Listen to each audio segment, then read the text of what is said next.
welcome YouTube. This is Yin Yang Yoga, a little evening. I'm aiming for like a 45 to 50 minute class, just shy of an hour.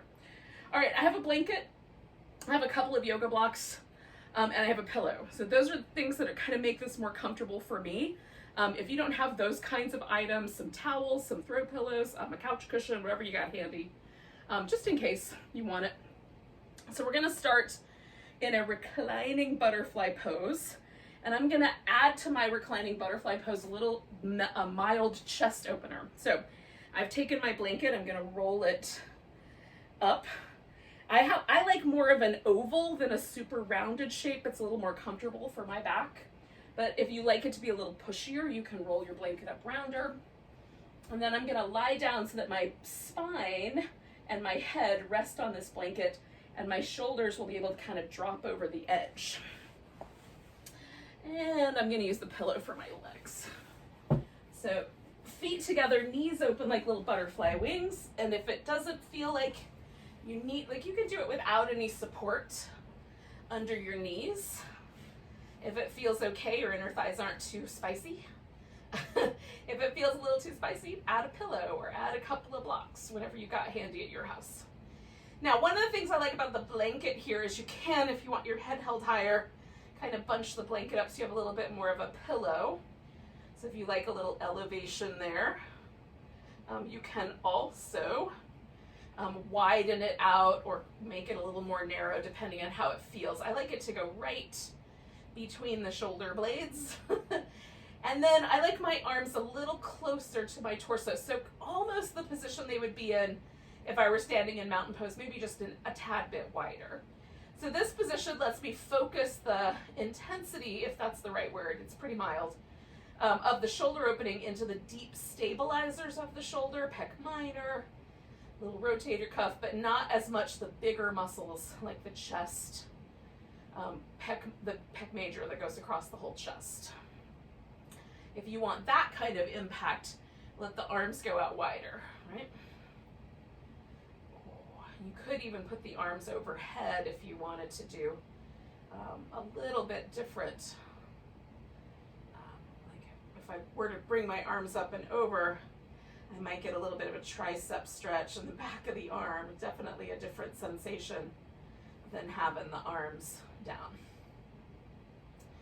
So if you like, experiment and land on something. And then for yin, always, once we get landed, once we've figured it out, then you relax as completely as possible, let go as much as possible. Any gripping or tension in the muscles, we want to try to let go and relax. And then we just hold for time, and when it's time to come out, we'll come out nice and slow. So we're going to stay with this guy for about 3 more minutes. Just breathing and pausing. One of the things I love about yin is this opportunity to get really still physically. You're busy and you tend to kind of keep yourself moving. It's a very different vibe.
inside that last minute. A few more breaths here.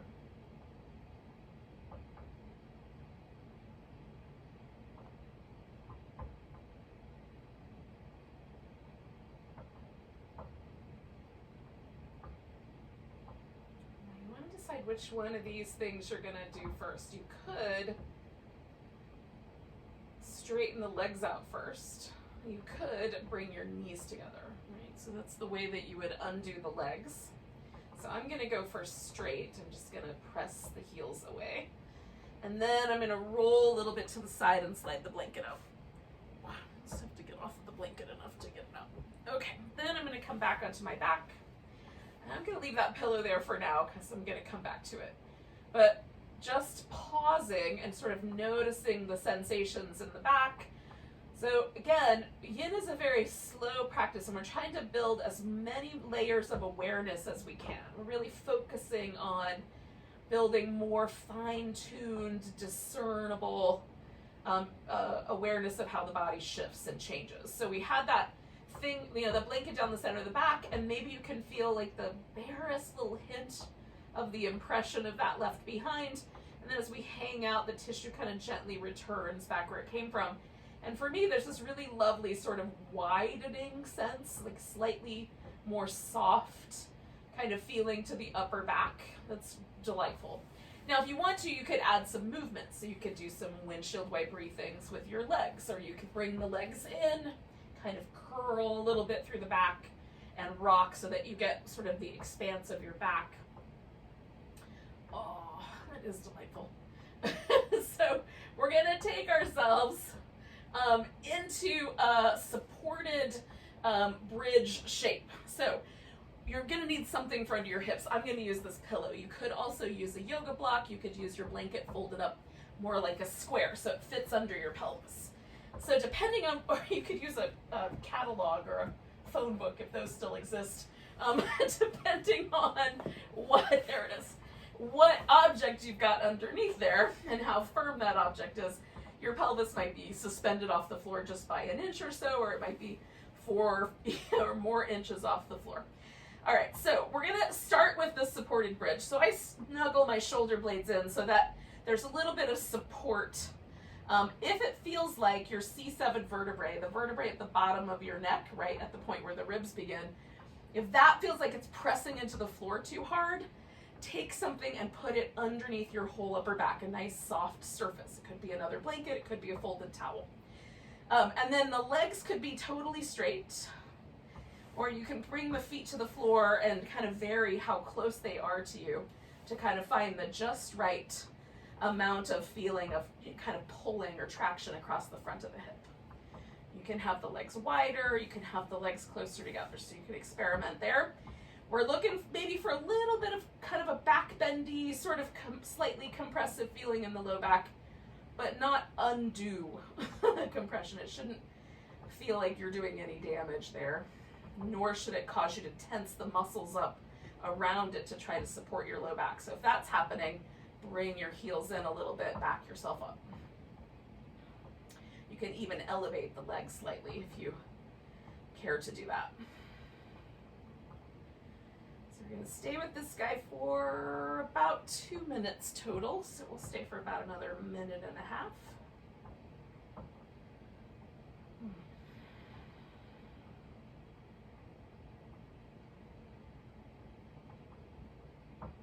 Depending on how much weight it feels like your shoulders have, it's probably best to keep your head relatively stationary. So if you can leave your head kind of in a neutral position. If your leg extending takes a lot of weight out of your shoulders, then it might not be, like you might be able to turn your head and do one side like that for a little bit, and then turn your head the opposite way. Just make sure there's not too much weight on the shoulders and the neck that way.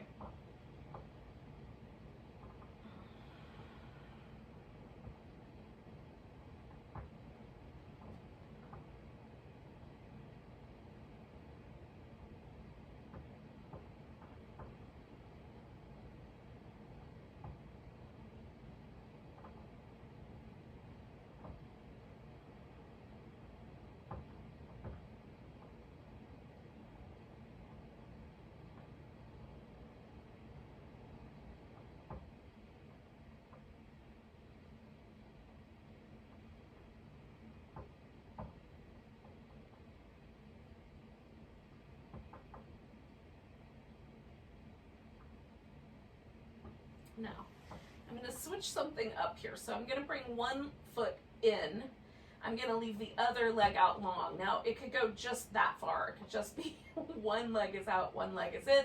Or you can bring this leg in toward you and reach up and grab the sole of the foot. So it's sort of like lunging upside down. Or you can bring that leg across so that there's a little more of kind of a pigeony, swan-like sensation there in the outer hip. So this one is the one I'm kind of liking tonight. So I'm going to go with this guy just kind of hanging onto my shin. Now, there's one concern, and that is that we'll kind of torque the lower leg bones and put undue pressure on the knee. So I find if I flex my foot and keep my toes pointing the same direction as my kneecap, that will prevent me from doing any crazy nonsense that way. So in this case, like a little tiny bit of yang there in the lower leg so that I can get really yin in the hip.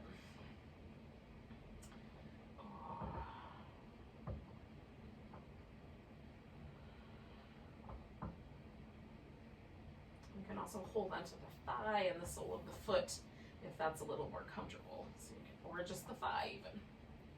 So you can experiment with that portion. And again, if there feels like there's too much weight on your head and neck, you can adjust your position on the pillow or put some extra support underneath your whole upper back. So you don't want it just under the head, you want it to support the whole setup there.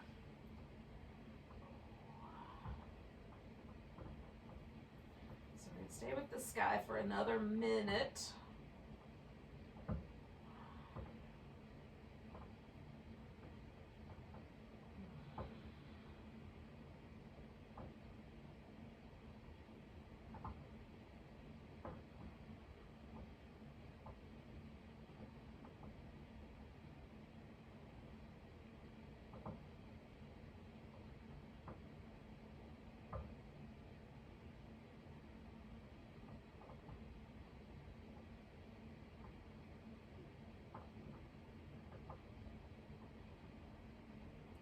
Take 2 more breaths on this side.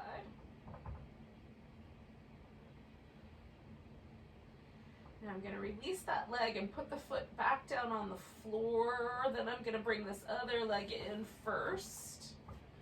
Then extend the right one out, or whatever, like whatever is your opposite. The one you were holding, that's the one that's now extended out, and then I'll bring the other one in. And again, decide how you want to hang on to it.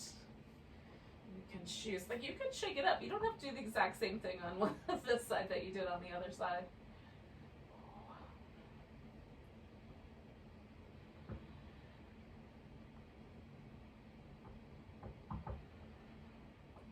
So this is a variation of the swan pose. If the swan pose is a really spicy pose, some people call it pigeon in the other realms of yoga.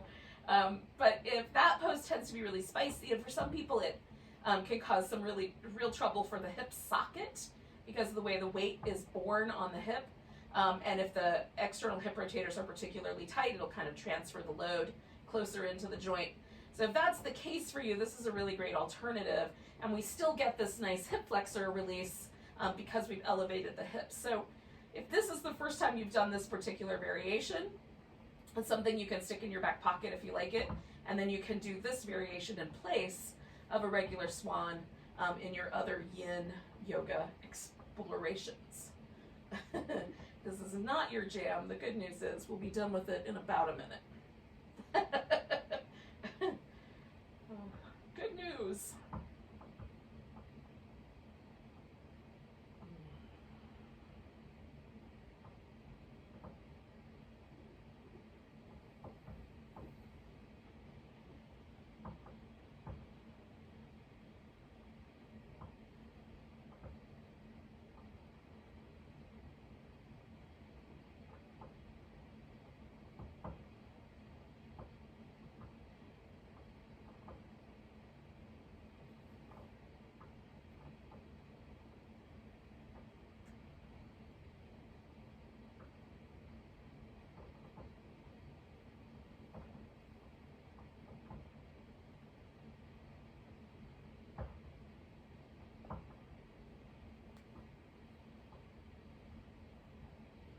Few more breaths here.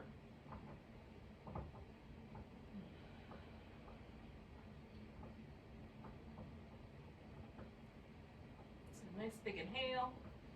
And then I'm going to release this leg, and again, I'm going to really gently replace that foot to the ground, then bring the other foot in, and then I'm going to slip my hips off of the object, slip the object out from under my hips anyway, and then pause, right? So I'm going to let everything, because we've been in an inversion for a few minutes now, so I'm going to let my blood pressure shift back to neutral.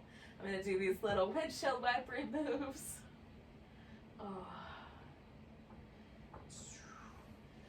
Give myself a nice big stretch.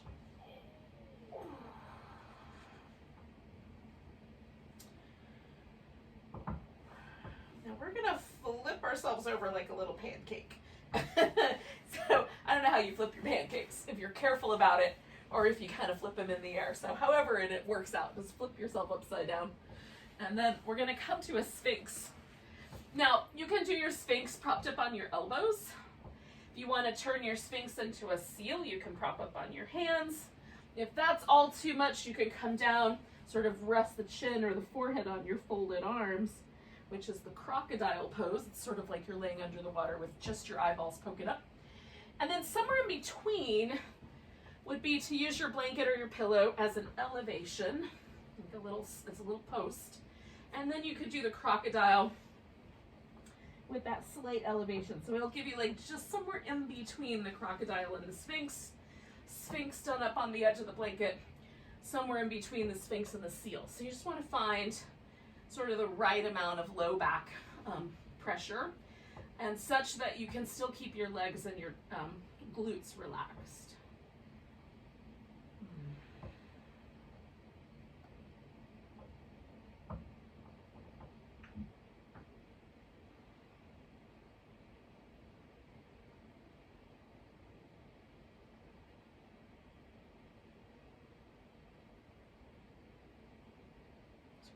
With our sphinx for like another 2 minutes. Sometimes I do this version where you put your hands underneath your chin. I refer to that as TV watching pose. That's the way I would watch TV as a child. Sometimes I have a moment where it just feels good to put my head in my hands. I call this yoga for existential dread pose. You just feel like your brain is too heavy to deal with anymore. You just put it down on your hands.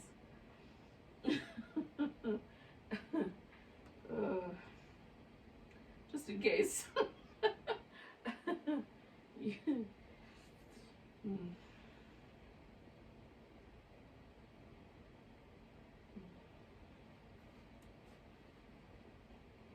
just kind of stretched my legs a little further back. My hip flexors are relaxing once again, so just giving my legs a little lengthening out there. We're inside of our last minute here.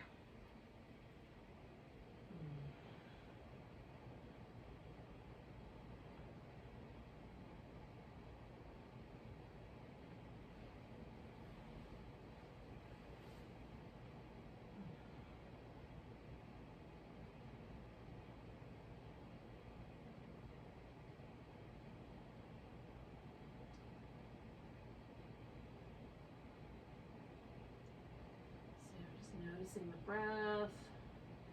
One of the things about Sphinx is that the breath can't really go out the front the way it normally would, and it doesn't really want to go out the back because we're in a back bend. So it sort of pushes out the side walls of the abdominals. I don't know if you've noticed that. We'll try 2 more breaths here. It's kind of feeling how the body makes room for the diaphragm to expand,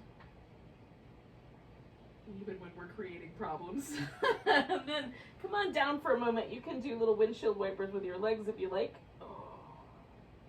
Now we're going to go backwards, and you can either do a wide-kneed child's pose, or if you're in a mood to do it, you can do the frog pose. Now the difference is with the wide-kneed child's pose, we keep the toes closer together, and with the frog, generally you sort of turn the toes out and turn your foot out like a little flipper. You can also point your flippers directly back. So to do the wide knee child's pose, just take your knees, I don't know, as wide apart as your mat, or a little wider than your hips. Keep the toes together. You can use a little pillow if you want to relax onto. To do the frog, we're gonna bring the knees as wide apart as they feel safe going. Maybe flip your flippers out to the sides, maybe point them back, and then bring the hips back towards your heels. And again, you can use a little pillow so that you can rest your head, because this one can be spicy and intense. So again, we don't want to go to a spice level that feels like we're gripping or tightening up. This is our last yin pose, so be kind to yourself. Just enough sensation that you feel it in your inner thighs, groins, low back, wherever this pose happens to load. And then don't forget the breathing. We're going to stay for about 3 minutes altogether.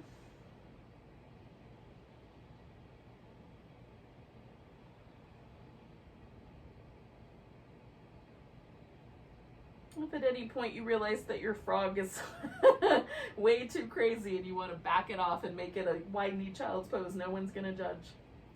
Go for it.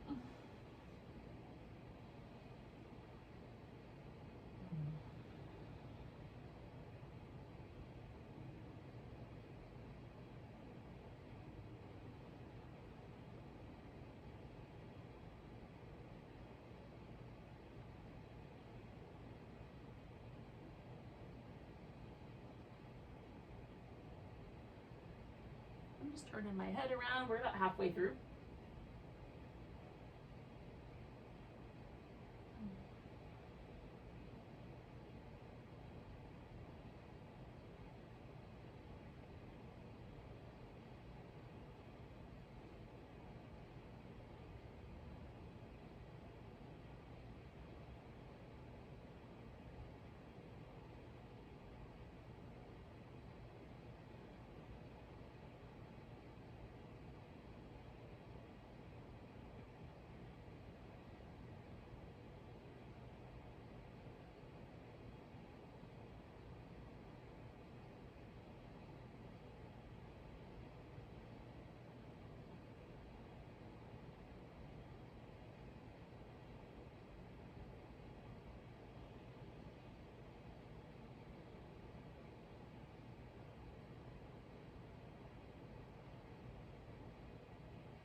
Right, yogis, we're going to take a nice big breath. Now, to get out of this pose, there's two options. One option is to go forward until you basically wind up back in your Sphinx. Second option is to tuck your toes under, take a little pressure away by leaning forward, and then pick one knee up at a time and bring it into the center. Now, sometimes I just lay on the floor and cry for a few moments after that pose. Sometimes some little cat-cows feel nice. Downward dog can feel really nice. So you guide yourself through what you think is going to be the best way to recover from your frog. And then we're going to meet up in a standing mountain pose. So I'm going to go into a downward dog, do a little walk around, and then I'm going to make my way slowly to the top of my mat. If you want to follow along, that's the story.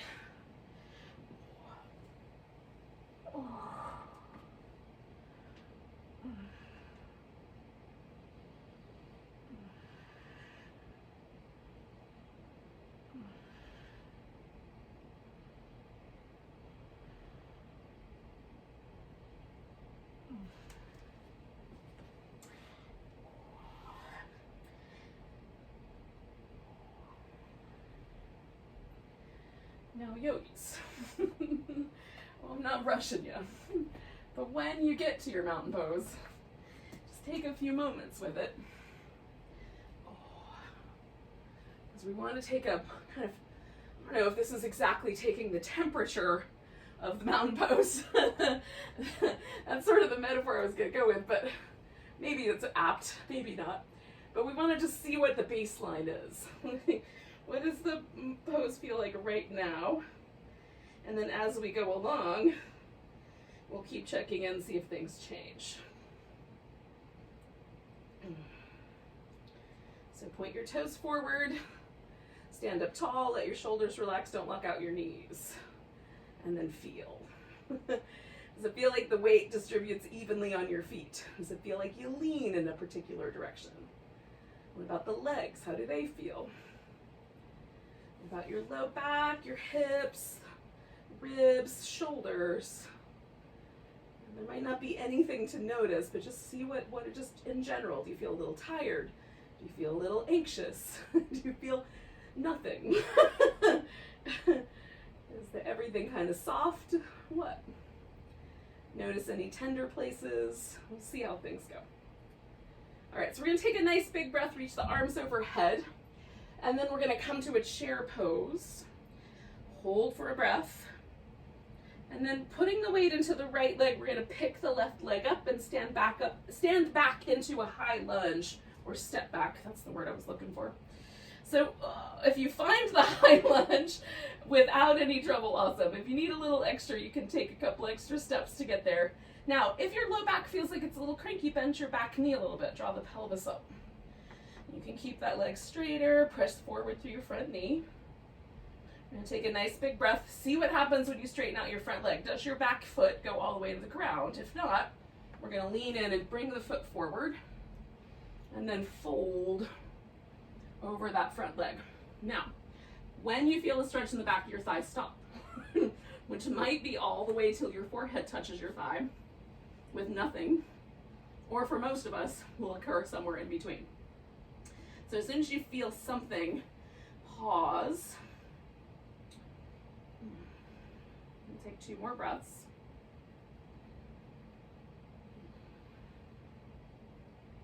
Now we're gonna lean forward and take ourselves into a half moon balance with a twist. So take the left hand, move it forward, take your left foot off the ground, and then rotate towards the right. You can look up if you like, or look down. One more big breath, stretch out, and then bring your knee in, put your foot down, then we find our way back into mountain pose through a little forward bend. And all the way extended mountain stretch, and then mountain pose, and then test it out. We've done some stuff with one leg, we haven't done with the other leg yet. Does it make a difference? Nice big breath, reaching up. Exhale, chair pose. Taking the weight to the left leg, pick the right leg up, step it back into a high lunge. Woo. Holding steady or bending that back knee a little. Pressing the front knee forward if it's available.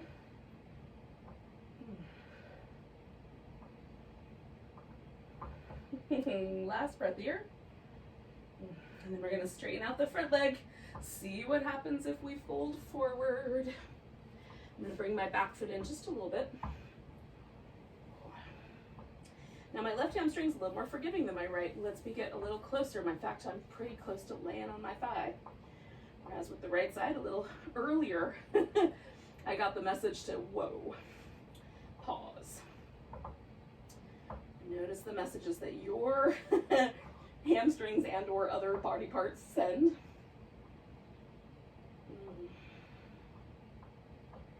So one more breath.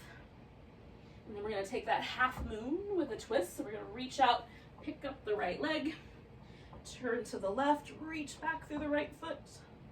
Oh, this is a fun pose. It's one of my favorite balancing poses. One more big breath. Oh. And then we're going to bring the knee in, place the foot down, come up halfway, fold, and then come in all the way up to standing. Oh. And then we're going to find our way to this mountain pose. Notice if there's any differences. Nice big breath, reaching up.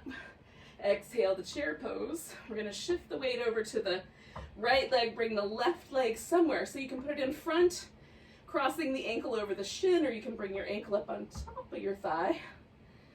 That is up to you.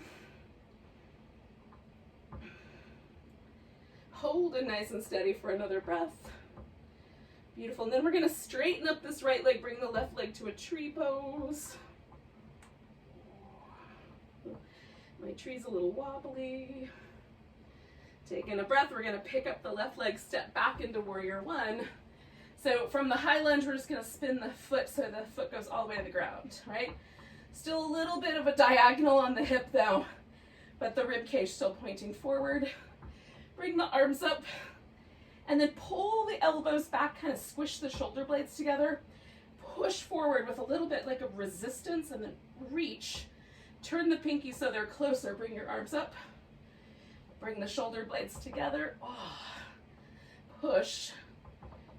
Reach through the arms. Turn the pinkies. Come up. We're going to do that one more time. Squish. And then push forward. Now, straightening out the front leg, we're going to open this back hip up just a little bit so we can come to triangle pose. If you want to do that a little differently, you can.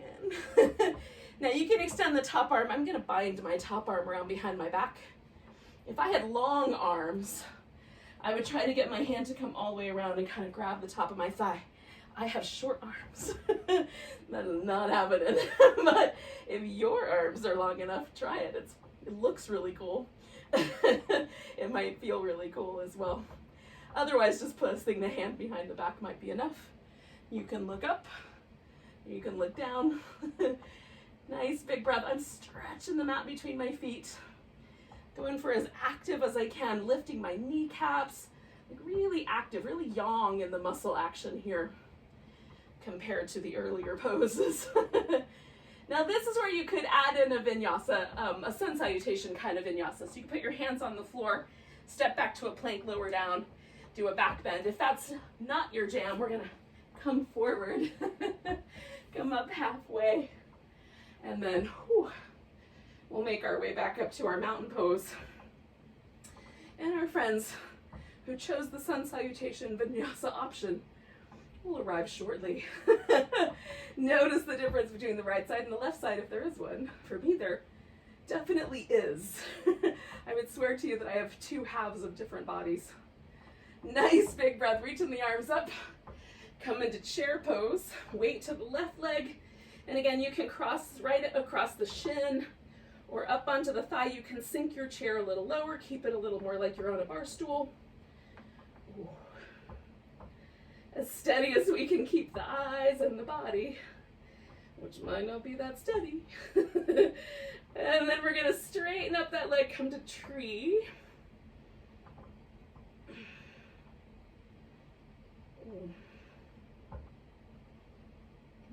Picking up that leg, stepping back into a warrior one. So again, I just find the pose, engage the legs, stretch out, and then we're going to do this work with the shoulders. So we'll peel the elbows back, squish them together, push forward, rotate the pinkies, bring the arms up, squish them together. I love this. I think it feels so good. One more time. All right, so then we're going to straighten out the front leg, open up the back hip a little bit, and take ourselves to triangle. Again, you can do the half bound arm. You can do a full bind if you're feeling fancy. But again, it requires longer arms. So if you're like me and you're built more like Tyrannosaurus Rex, that might not be your jam. Breathe.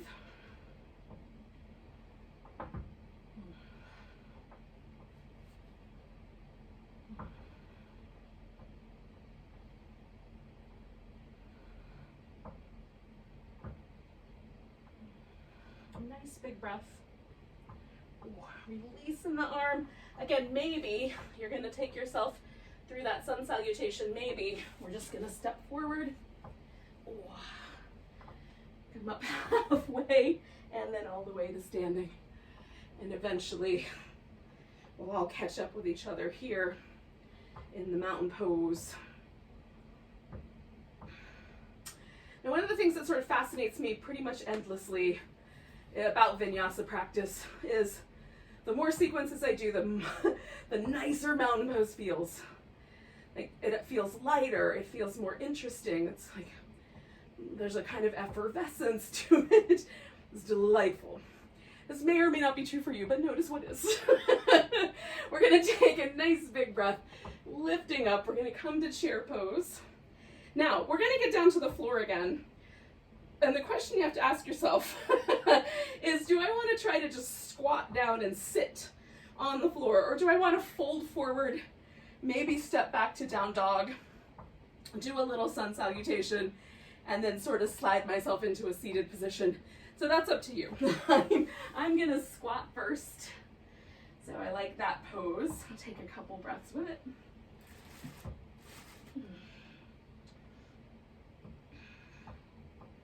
And then I'm gonna sit down.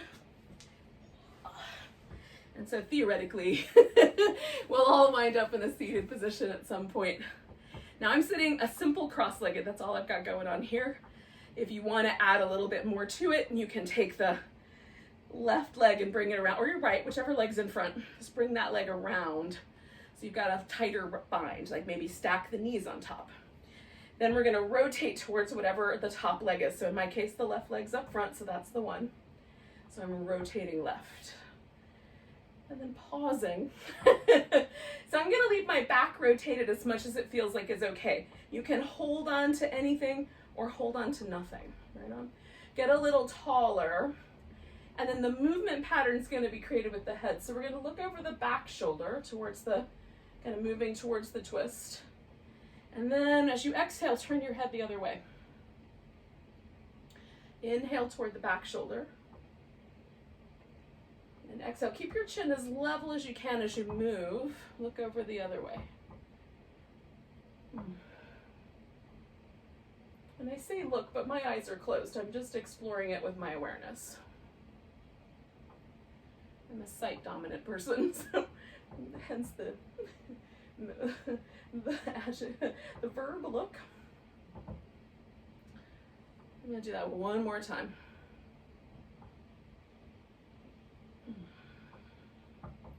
All right, so inhaling, I'm going to bring my head to the middle, and then exhaling, I'm going to release the twist. Now, I'm not going to go into that other twist right away. What I am going to do, leaving the left leg as my bent leg, I'm going to stretch the right leg out. Bring in the left leg in against the inner part of the leg, or it can be all the way down by your ankle, it can be up by your groin. You can have it somewhere in the middle, right? Whatever you think is right. Then I'm gonna turn back to my left side, but I'm moving that right sit bone forward a little bit. So I've sort of turned diagonally and then stretching out. So I'm gonna do this little side bend with my left side.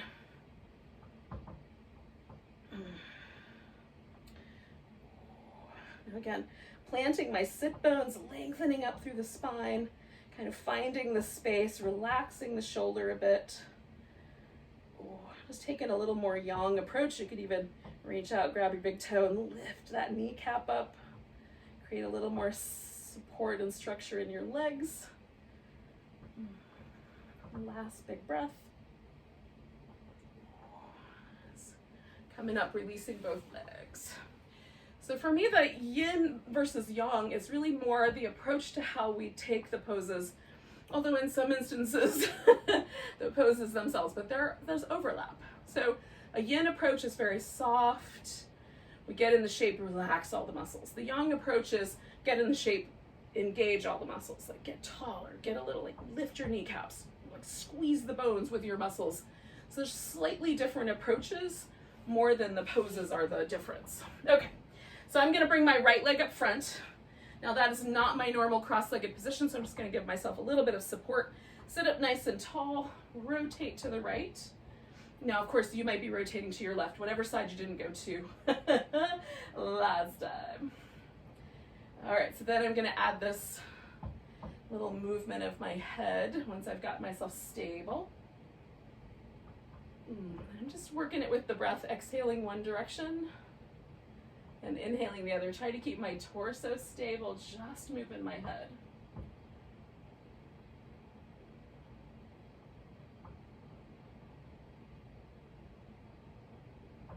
I'm gonna do 2 more of those.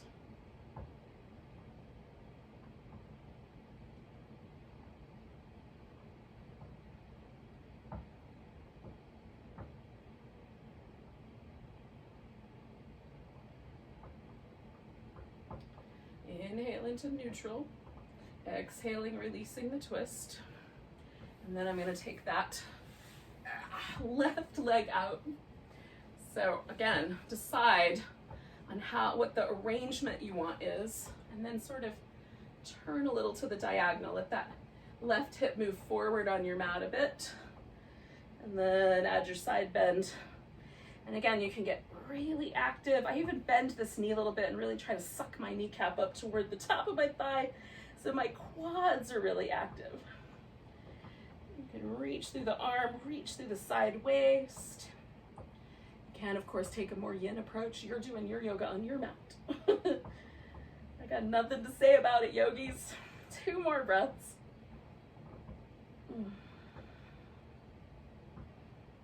All right, we're coming up.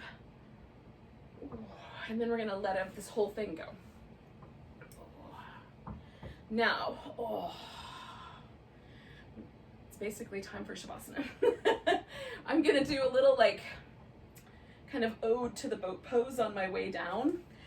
Give myself a little moment of kind of hanging out, trying to hold steady in that sort of low, long, kayaky boat shape where you curl the navel back, right?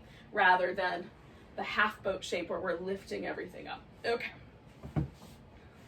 So, I'm gonna go with the knees bent, and right about there where I feel the work, I'm gonna bring my legs up, kind of hold that little boat, and then finish that. Now I just engaged a lot through the abdominals, and it will take them a second to trust that I'm really, I should really let them go. So the little windshield wipers help.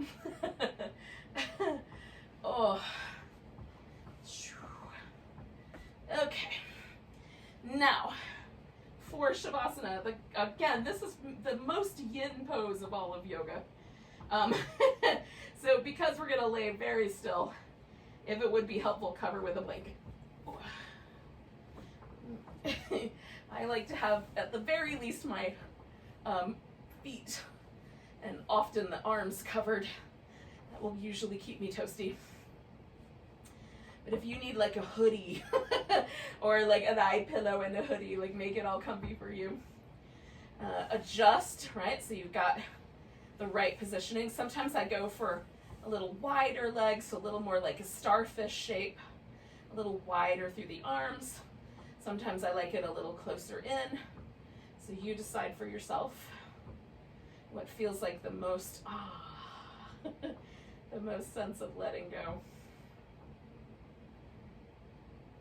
And that's it. We're just going to let go for a few moments. Relax every muscle. Try to let your eyes grow a little heavier and kinder. Let your lips get fluffy, the teeth just part ever so slightly.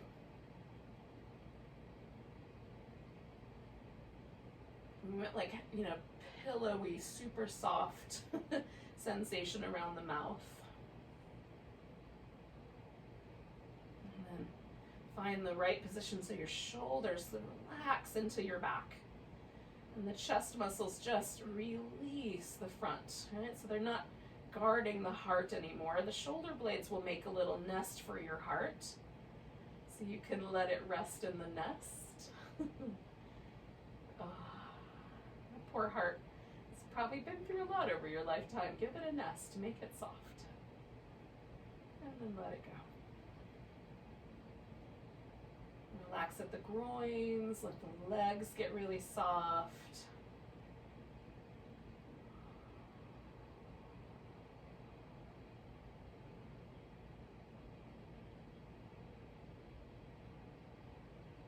Whole body suspended in this beautifully soft, restful place.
notice the breath again.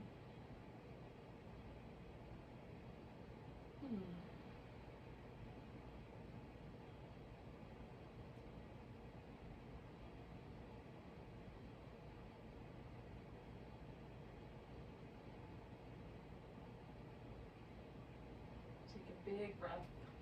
So big, you can maybe even feel it to your toes.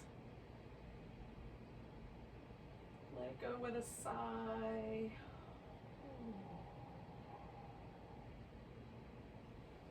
And give yourself a little wiggle of your fingers and toes. Spread out your hands and feet. Oh, give the wrist and ankles a little wiggle. Stretch your whole body. And then bring your knees in, give yourself a little back massage. Oh. Now you can roll yourself to your side, hang out there as long as you like, or just come directly to a seated position. It's up to you.